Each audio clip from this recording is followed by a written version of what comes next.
Assalamualaikum warahmatullahi wabarakatuh. Alhamdulillahilladzi arsala rasulahu bil huda wa dinil haqq liyuzhirahu 'alad dini kullih wa kafa billahi syahida.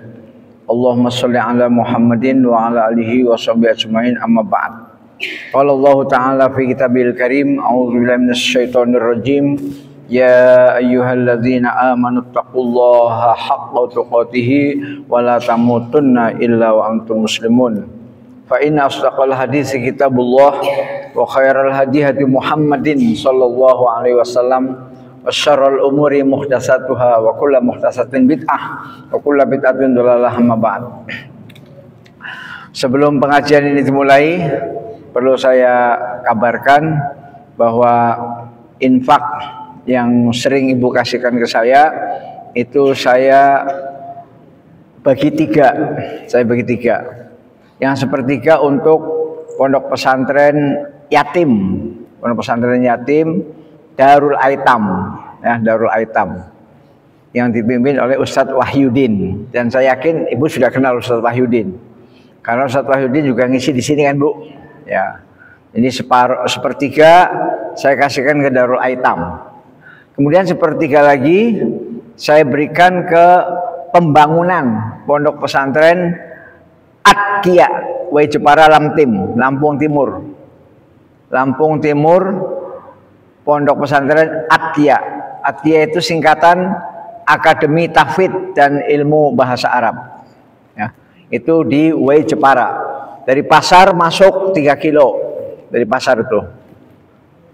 Nah, di sana sedang membangun 6 asrama santri, 6 lokal, 6 pintu, 6 lokal, 6 pintu, baru jadi 2, ya, baru jadi 2. Yang 4 belum jadi. Nah, jadi insya Allah apa yang ibu-ibu sedekahkan, infakkan, sangat-sangat membantu mereka, menolong mereka sehingga 6 lokal itu segera bisa dipakai. Ya. Dan saya sesekali sering mengirim laporan perkembangan pondok pesantren Atkia di Wai Jepara. Kebetulan yang mimpin Ustadz Muwahhidin Abdul Ghaffar bin Muhammad Nurdin. Itu yang kedua. Yang ketiga, dari infak yang ibu serahkan kepada saya juga digunakan untuk beasiswa santri yang tidak mampu. Jadi banyak santri-santri yang kurang mampu. Buktinya apa? Buktinya setiap akhir tahun ajaran itu punya tunggakan, ya. Ada yang tunggakannya 1 juta, ada yang 2 juta, ada yang 3 juta, ada yang 500.000, pasti punya tunggakan. Artinya apa? Artinya dia tidak mampu bayar secara rutin tiap bulan. Ya, santri, baik santri di Ulul Albab maupun santri di pondok-pondok pesantren lain di Lampung ini, ya. Jadi karena memang untuk memondokkan anak atau cucu itu biayanya lumayan, ya, biayanya lumayan. Tapi jangan sampai ibu merasa rugi atau khawatir. Waduh, kalau begitu mendingan nggak usah deh, anak saya nggak usah ke pondok. Nah, itu jangan sampai kita batal gara-gara itu. Pokoknya masukin aja ke pondok. Nanti barangkali Allah membantu beasiswa dari orang-orang wali murid atau orang-orang kaya, para muhsinin, para agnia yang terpanggil untuk menjadi orang tua asuh, ya. Jadi begitu, Bu, ya. Jadi 1 untuk beasiswa santri, yang kedua untuk pembangunan di Wai Jepara, yang ketiga untuk yatim piatu, ya. Jadi insya Allah walaupun kecil tapi dicatat Allah sebagai nilai amal soleh, ya. Ya, kalau misalnya infak yang ibu kumpulkan ke saya, misalnya ada 240. Nah, berarti 240 bagi 3. 80, 80, 80 ya. Ya 80 itu untuk pembangunan pondok pesantren paling dapat semen 1. Semen 1. Semen kan 55 Bu ya. Semen 55. Jadi ada sisa selawe. Ya, selawe untuk kopi lah. Nah, itu supaya ibu tidak bertanya-tanya dikemanain itu uang yang kita kumpulin ke Ustadz. Nah, soalnya ibu gak nanya itu ya. Dan foto-foto penyerahannya sering saya masukin ke grup, sering ya. Baik, pengajian kita mulai. Kita membahas hal yang ringan ya. Kita nggak usah membahas hal yang berat kayak politik, ekonomi, fiskal, hukum, ijazah palsu, nggak usah. Kita membahas yang ringan saja. Apa itu yang ringan? Yaitu topik yang berkaitan dengan rambut. Rambut. Kan topiknya ringan aja Bu, ya, santai ringan. Boleh sambil tiduran boleh. Ya. Nanti tahu-tahu udah bangun udah selesai. Ya. Baik. Islam sangat memperhatikan agar seorang muslim hidup teratur dan rapi. Jadi Islam Bu mengajarkan kita supaya hidupnya teratur dan rapi. Islam tidak suka awut-awutan. Ya. Rambutnya semrawut seperti rambut setan, merawut itu. Ya. Yang rapi. Baik ucapan, perbuatan, rupa penampilan maupun perilaku serta dalam seluruh aspek kehidupannya ya. Dan ibu-ibu sudah mempraktekkan ya. Setiap ibu-ibu keluar rumah pasti rapi, pasti bersolek, berdandan ya. Nggak ada kan yang bangun tidur langsung ke sini, nggak ada kan ya.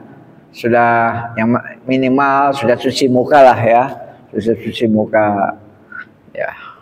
Syukur-syukur ada bedak, kalau nggak ada bedak ya nggak apa-apa, nggak wajib. Rapi ya, bajunya juga kalau bisa yang sudah digosok, kalau nggak ada ya nggak apa-apa ya. Mungkin gosokannya lagi putus, rusak, belum beli lagi, nah itu nanti bisa patungan lah ya untuk menyumbang ibu-ibu yang gosokannya putus ya. Sejauh mana seorang muslim beradab dan meneladani Nabi Shallallahu Alaihi Wasallam, maka seperti itulah kedudukannya di sisi Allah Taala dan kedekatannya dengan Rasulullah Shallallahu Alaihi Wasallam pada hari kiamat.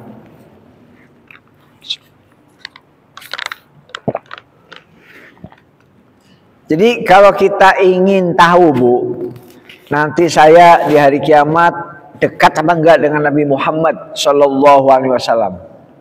Kalau ibu-ibu ingin tanya, ingin tahu, saya nanti di hari kiamat di surga saya dekat nggak ya dengan Rasulullah?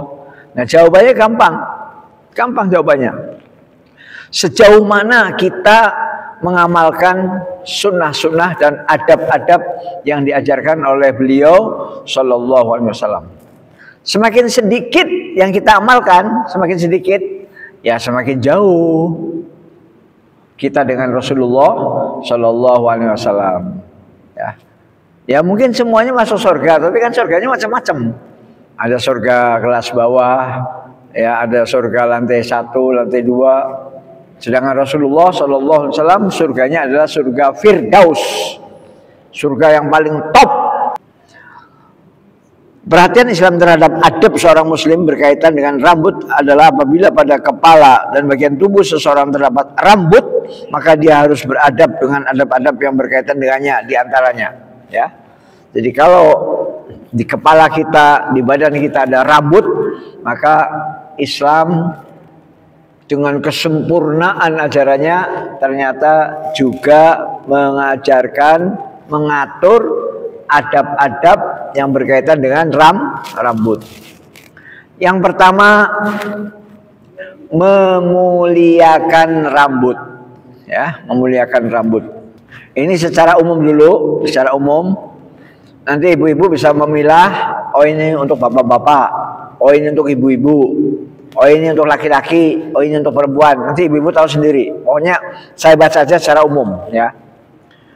Memuliakan rambut dilakukan dengan mencuci atau keramas. Ya, jadi kalau rambut sering dicuci, sering dikeramas. Kemudian yang kedua menyisir. Yang ketiga merapihkannya. Janganlah ia membiarkan rambutnya acak-acakan sehingga terlihat pemandangan yang aneh di atas kepalanya seperti layaknya seton, atau terkumpul padanya kotoran maupun kutu dan lain sebagainya. Ya, jadi rambut tidak boleh acak-acakan, tidak boleh banyak kutu. Ya kalau kutu 5 sampai 10 ekor wajar lah. Tapi kalau kutunya 500 ekor, aduh. Kemudian banyak sampah. Sampah itu macam-macam sampah. Bisa debu, bisa ketombe dan lain-lain. Jadi kita tidak boleh membiarkan rambut kita acak-acakan, kotor, semrawut, dilihat menakutkan. Ya. Rasulullah SAW bersabda, "Man kana lahu sya'run falyukrimhu." Barang siapa memiliki rambut, hendaklah ia memuliakannya. Hadis riwayat Imam Abu Dawud dan Imam Baihaqi dalam kitab Asy-Syu'ab dari Abu Hurairah radhiyallahu anhu. Hadisnya nomor 4163 dan 6455. Ada di dalam kitab Sahih Abu Dawud. Jadi Nabi mengajarkan seperti itu supaya kita memuliakan rambut. Ketika Rasulullah SAW melihat seorang laki-laki yang acak-acakan rambutnya, ada laki-laki rambutnya acak-acakan, beliau bersabda, "Ama kana yajidu hadza ma yusakkinu bihi sya'rah?" Tidakkah orang ini mendapatkan sesuatu yang dapat merapikan rambutnya? Maksudnya, bro, kamu punya ini enggak semacam sisir? Nah, gitu. Kira-kira begitulah kalau dibahasakan kita ya. Jadi melihat seorang laki-laki yang rambutnya acak-acakan, Rasulullah prihatin sehingga mengatakan, coba ada nggak sih kayak sisir kecil atau sisir besar biar rapi nih? Nah itu ya, untuk merapikan rambutnya.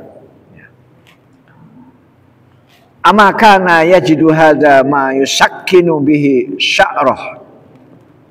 Hadis riwayat Imam Ahmad, Abu Dawud, An-Nasa'i, Ibnu Hibban, Al-Hakim dan seterusnya. Sekali-kali bukanlah yang dimaksud memuliakan rambut adalah dengan membuat dandanan aneh, menyerupai orang kafir dari orang-orang Eropa dan orang-orang bodoh lainnya, serta membuat dandanan yang aneh-aneh. Jadi yang dimaksud dengan memuliakan rambut itu bukan dengan berdandan yang aneh-aneh, ya. Misalnya meniru Ratu Inggris, meniru Ratu Belanda, meniru Lady Di. Sudah die ya Bu ya, sudah die ya. Lady Di sudah die, sudah wafat, sudah meninggal. Jadi yang dimaksud memuliakan rambut itu bukan kita meniru mereka, bukan. Tetapi sekedar satu, keramas, dua, disisir, tiga, rapi, gitu. Itu saja udah cukup, ya. Sehingga dilihat mata tidak menakutkan, mengerikan, ya. Tidak seperti setan yang lagi nongkrong, ya. Gitu. Jadi itu yang pertama. Yang kedua, menyisir rambut tanpa berlebihan. Yang kedua adalah menyisir rambut. Yang pertama tadi keramas Bu ya, keramas. Yang kedua penyisir. Ada sebagian orang yang senantiasa menengok ke cermin untuk melihat keadaan rambutnya atau terus-menerus bersisir. Ya, ini biasanya cewek-cewek yang lagi ABG. Dikit-dikit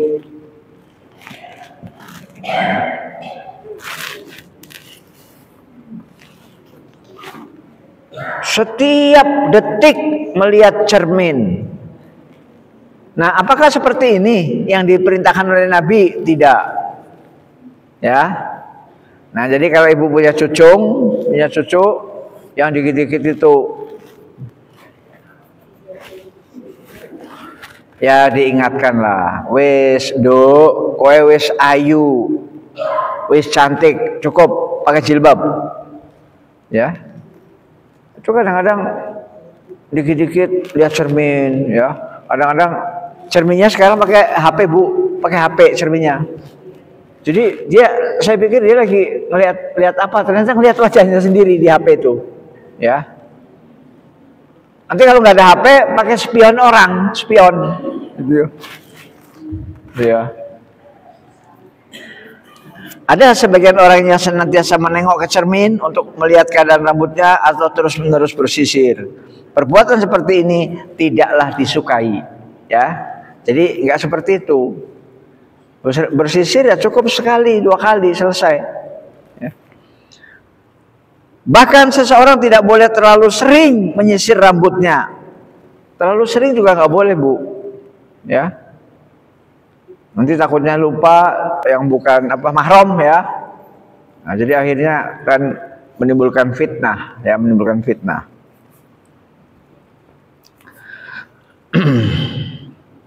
Hendaklah menyisir rambut dilakukan sebatas agar rambut tidak acak-acakan, namun juga tidak berlebihan, ya. Jadi yang penting sudah lurus, sudah rapi, sudah cukup, ya. Nggak usah berlebihan, ya, lama betul. Ya kecuali mau ngambil kutu pakai serit, ya. Tahu Bu serit, Bu? Ya, yang khusus untuk nyari kutu itu, serit namanya. Kalau di kampung saya serit, kalau di Lampung apa namanya, Bu? Sama ya, serit, khusus untuk berburu kutu. Ya. Disebutkan dalam sebuah hadis bahwasanya Nabi Shallallahu Alaihi Wasallam bersabda, naha itu artinya Nabi melarang. Naha itu artinya Nabi melarang. Naha Rasulullah Shallallahu Alaihi Wasallam anit tarajjuli illa ghibban. Beliau Shallallahu Alaihi Wasallam melarang bersisir kecuali sesekali, ya. Jadi kalau bersisir terus-terusan, setiap menit lihat lagi, setiap menit lihat lagi, setiap menit, itu namanya berlebihan, ya. Jadi yang seperti itu nggak boleh, ya. Itu termasuk dilarang, ya. Naha Rasulullah melarang bersisir terus-terusan. Ya sudah, sekali-sekali aja. Habis itu dikasih penjepit, Bu, ya, penjepit atau bando. Habis itu pakai jilbab, ya, pakai jilbab. Ini hadis riwayat Imam Ahmad, Abu Dawud, Imam Nasai, Imam Tirmidzi, ya. As-Sindi berkata dalam Hasyiah Sunan An-Nasai, al-ghib dengan mengkasrahkan ghin dan mentasdidkan ba, itu ghibban, yakni melakukannya sehari atau meninggalkannya sehari. Maksudnya adalah makruh melakukannya terus-menerus. Hanya saja secara khusus melakukannya sehari dan meninggalkannya sehari bukanlah yang dimaksud, ya. Jadi mungkin ibu-ibu yang normal sehari sisiran 2 kali lah, pagi, ya, sama malam, ya. Itu saya kira udah normal lah, wajar, ya. Jangan sampai tiap jam sisiran, jangan, ya. Jadi kita pakai yang wajar saja, ibu-ibu sehari 2 kali lah, ya. Jadi pagi sama sore, ya. Demikian juga sebagian sahabat berkata Nabiullah Shallallahu Alaihi Wasallam melarang kami dari al-irfah. Lalu kami bertanya, apakah al-irfah itu? Beliau menjawab, bersisir setiap hari, ya, bersisir setiap hari. Nah, itu yang kedua, ya. Jadi intinya silakan bersisir, jangan berlebihan. Yang ketiga, mendahulukan bagian kanan ketika bersisir dan mencukur rambut. Ketika kita sisiran itu mulai yang di kanan dulu, Bu, yang di kanan dulu, ya, yang di kanan. mulai yang di kanan, jangan kiri. Demikian juga ketika mencukur, ya, ketika mencukur mulai yang kanan dulu. Nah, saya kira ini belum ada yang mempraktekkan, Bu. Ya, pernah nggak Ibu memperhatikan tukang cukur, kemudian nyukurnya kanan dulu, apalagi nyukurnya baca Bismillah, itu pernah nggak? Ya, biasanya nyukur ya seret gitu kan. Apalagi kalau nyukurnya botak kayak kepala saya ini, kalau botak kan lebih cepat, Bu, lebih cepat. Satu kepala itu paling 5 menit satu kepala. Ya. Yang lama kan kalau rambutnya rambut model kan, model Ronaldo, model Trump, model, itu lama itu karena di apa? Kruk kruk kruk kruk kruk kruk kruk kruk. Nah, itu lama itu. Kalau yang cukur gundul itu cepat, ya, cukur botak. Maka saya selalu kepalanya botak karena saya nggak mau lama-lama di tempat tukang cukur, Bu. Ya, kasihan yang antri itu, antri. Jadi, wes mas, tintek ke itu maksudnya dihabiskan, ya dihabiskan. Botak. Apabila seorang menyisir rambutnya, maka disunahkan memulainya dari bagian kanan. Telah disebutkan bahwasanya kana yuhibbut tayamuna mastata'a fi tuhurihi wa tana'ulihi wa tarajjulihi wa fi sya'nihi kullih. Saya baca artinya. Beliau sallallahu alaihi wasallam menyukai tayamun, yaitu memulai bagian kanan semampunya dalam bersuci, dalam memakai sandal, dalam bersisir, dan dalam setiap urusan usahakan mulai dari yang kanan. Pakai sandal, pakai baju, pakai kaos, bersisir, ya, pakai sepatu, ya, kita mulai dari yang kanan. Itu kesukaan Nabi Shallallahu Alaihi Wasallam. Karena yuhibbut tayamuna mastata'a fi tuhuri wa tana'ulihi wa tarajjulihi wa fi sya'nihi kullih. Baik dalam bersuci itu berarti mandi junub, Bu, ya. Termasuk berwudu kanan dulu, Bu. Ibu kalau wudu jangan kanan kiri jangan. Tapi kanan dulu diguyur sampai 3 kali, selesai baru kiri. Ya, jadi jangan kanan kiri, jangan. Kanan dulu 3 kali baru kiri. Demikian juga kaki. Kanan dulu 3 kali baru kaki, baru kiri, ya. Demikian juga mandi junub, kita mulai dari kepala, kemudian bagian tubuh sebelah kanan, ya. Setelah bagian tubuh sebelah kanan baru bagian tubuh sebelah kiri, baru seluruh tubuh. Nah, itu disukai oleh Nabi Shallallahu Alaihi Wasallam. Hendaknya sunnah ini diperhatikan, demikian juga mendahulukan bagian kanan ketika mencukur rambut. Karena Nabi Shallallahu Alaihi Wasallam ketika mencukur rambut beliau saat haji wada. Haji wada itu haji penghabisan, ya, Bu, ya. Karena Nabi Muhammad SAW itu hajinya cuma sekali, Bu. Nabi Muhammad haji cuma sekali, namanya haji wada. Tukang pangkas memulai mencukur dari bagian kanan kepala beliau, ya. Ya, tentu tukang cukur ini mungkin sudah dikasih kode kan sama Nabi, ya, bro, nanti mulai dari sebelah kanan, ya. Nah, itu. Jadi sahabat yang lain kan ngeliat, oh, jadi kalau cukur kanan dulu, kanan baru kiri. Nah, ini hadis riwayat Imam Muslim dari Anas, ya. Jadi yang tentang tukang pangkas rambut pada saat tahallul ketika Nabi Muhammad haji wada, itu disaksikan oleh Anas bin Malik. Hadis riwayat Imam Muslim. Jadi mulainya dari kanan dulu, ya, kanan baru kiri.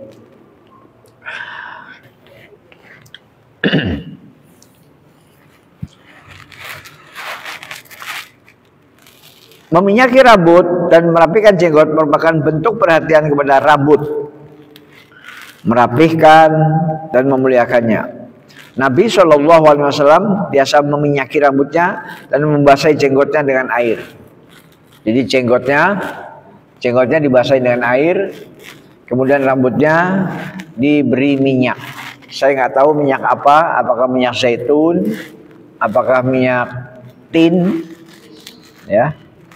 Karena di Arab itu kan kalau nggak salah nggak ada minyak kelapa Bu ya, minyak kelapa, minyak VCO atau minyak kelentik. Kalau di Jawa namanya minyak kelentik, minyak kelapa asli, ya. Kalau atau minyak sayur. Jadi itu untuk rambut, ya, untuk rambut. Dan jenggot sering dibasahi Nabi dengan air. Hal tersebut berguna untuk menjaga kerapian rambut. Otomatis kalau dikasih minyak itu disisirnya bagus, ya, rapi Bu, lurus.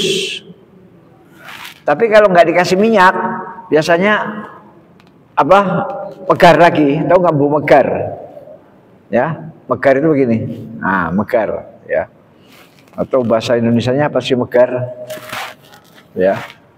Tapi kalau diminyakin kan dia rapi gini, shoot. Nah. Hal diminyakin ya. Jadi hal tersebut digunakan untuk menjaga kerapian rambut, menjaga kebersihan kulit kepala, dan mengharumkan aromanya. Ya. 50 berapa Bu? 54 ya? Oh iya berarti udah hampir habis ya. 51. Oke. Jadi sampai di sini aja, yaitu sampai meminyaki rambut. Yaitu berguna untuk menjaga kerapian rambut, menjaga kebersihan kulit kepala, menjaga kebersihan kulit kepala. Nah, kulit kepala biasanya kan sering ditumbuhi oleh apa? Ketombe. Ketombe itu jamur Bu, jamur. Makanya gatel. Itu ketombe. Dan mengharumkan aromanya serta menjaga kesuburan rambut. Nah, jadi saya perkirakan ini saya pernah diskusi sama tukang cukur Bu ya. Ini kemungkinan minyak zaitun Bu, zaitun ya. Karena konon kabarnya minyak zaitun itu bisa menyuburkan rambut, ya. Jadi subur, harum, dan kulit kepala sehat, ya. Nah, saya kira sampai di sini dulu pengajian kita karena kita sudah dibatasi oleh waktu asar. Ini kayaknya nggak cocok ini. Mudah-mudahan bermanfaat ya. Jadi kita ngajinya yang ringan-ringan saja, nggak usah yang berat-berat. Yang berat-berat itu sudah urusannya Prabowo dan Gibran ya. Kita yang ringan-ringan saja ya. Wabillahi taufiq wal hidayah. Assalamualaikum warahmatullahi wabarakatuh. Demikianlah pengajian kita.